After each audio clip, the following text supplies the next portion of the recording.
ദൈവനാമത്തിന് മഹത്വമുണ്ടായിരിക്കട്ടെ.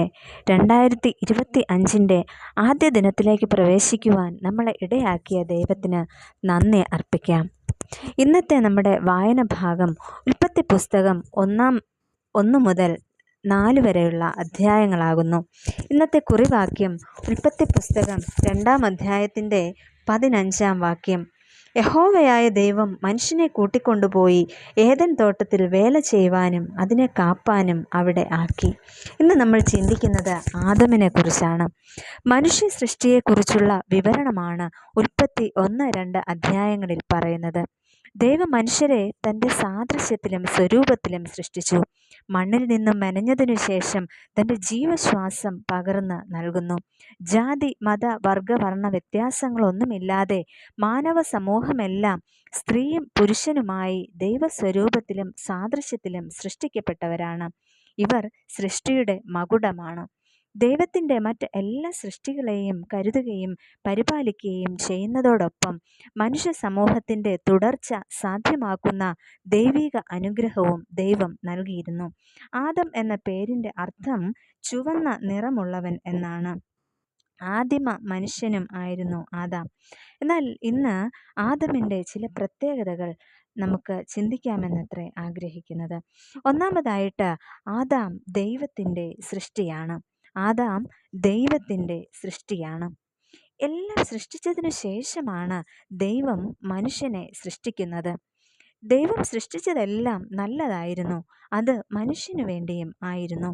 ശൈശവവും ബാല്യവും ഇല്ലാതിരുന്ന ഒരു വ്യക്തിയാണ് ആദാം. ദൈവത്തിൻ്റെ മകൻ എന്ന പേരിന് അവകാശിയായിരുന്നു ആദം എന്ന് ലൂക്കോസ് എഴുതിയ സുവിശേഷം 3-ാം അധ്യായത്തിൻ്റെ 38-ാം വാക്യത്തിൽ കാണാം. ദൈവത്തോടുള്ള കൂട്ടായ്മയിൽ ജീവിക്കുക എന്നതാണ് ദൈവം ആദമിനെ കുറിച്ച് ആഗ്രഹിച്ചിരുന്നത്. ഉൽപ്പത്തി പുസ്തകം 3-ാം അധ്യായത്തിൻ്റെ 8-ാം വാക്യത്തിൽ ദൈവ സാന്നിധ്യത്തിൽ നിന്നും മറഞ്ഞിരിക്കുന്ന ആദമിനെ നമുക്കവിടെ കാണുവാനായിട്ട് സാധിക്കും.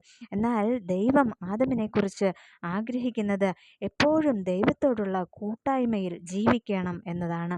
എന്നാൽ എങ്ങനെയൊക്കെയോ ദൈവസന്നിധിയിൽ നിന്നുള്ള ആ ഒരു കൂട്ടായ്മ വിട്ട് ദൈവസന്നിധിയിൽ നിന്ന് മാറി ജീവിക്കുന്ന ആദമിനെയാണ് നമുക്ക് കാണുവാനായിട്ട് സാധിക്കുന്നത്. രണ്ടാമതായിട്ട്, ആദാം വേല ചെയ്യുകയും ഏദൻ തോട്ടം കാക്കുകയും വേണം. അതാണ് നമ്മൾ കുറിവാക്യമായിട്ട് വായിച്ച വാക്യത്തിൽ കാണുന്നത്. ദൈവം മനുഷ്യനെ അഥവാ ആദമിനെ സൃഷ്ടിച്ചതിൻ്റെ പ്രധാന ഉദ്ദേശം എന്തെന്നാൽ ഏദൻ തോട്ടത്തെ സംരക്ഷിക്കുക, അവിടെ വേല ചെയ്യുക എന്നതാകുന്നു. ദൈവത്തോടൊപ്പമുള്ള സ്വാതന്ത്ര്യമുള്ള ജീവിതമായിരുന്നു ദൈവം ആദമിന് നൽകിയിരുന്നത്. സകല ഉത്തരവാദിത്വത്തോടും കൂടെ ദൈവത്തെ മഹത്വപ്പെടുത്തുക. എന്നാൽ ജീവിതത്തിൽ ചെറിയൊരു പാളിച്ച, അത് ഒരു വലിയ പാപത്തിൻ്റെ അവസ്ഥയിലേക്ക് ആദമിനെ കൊണ്ടുചെന്ന് എത്തിക്കുന്നതായിട്ട് നമുക്ക് മനസ്സിലാക്കുവാനായിട്ട് സാധിക്കുന്നു. ഓർക്കുക, ഞാനും നിങ്ങളുമൊക്കെയും ദൈവത്തിൻ്റെ സൃഷ്ടികളാണ്. ഈ പ്രഭാതത്തിൽ നമുക്ക് നമ്മളെ തന്നെ ഒന്ന് വിലയിരുത്താം. ആദം ദൈവത്തിൻ്റെ സൃഷ്ടിയാണെങ്കിൽ തീർച്ചയായും ഞാനും നിങ്ങളുമൊക്കെ ദൈവത്തിൻ്റെ ഓരോ സൃഷ്ടികളാണ്. ദൈവത്തോടൊപ്പമുള്ള ആ ഒരു കൂട്ടായ്മയിൽ ജീവിക്കുക എന്നതാണ് ദൈവം നമ്മളെയും കുറിച്ച് ആഗ്രഹിക്കുന്നത്.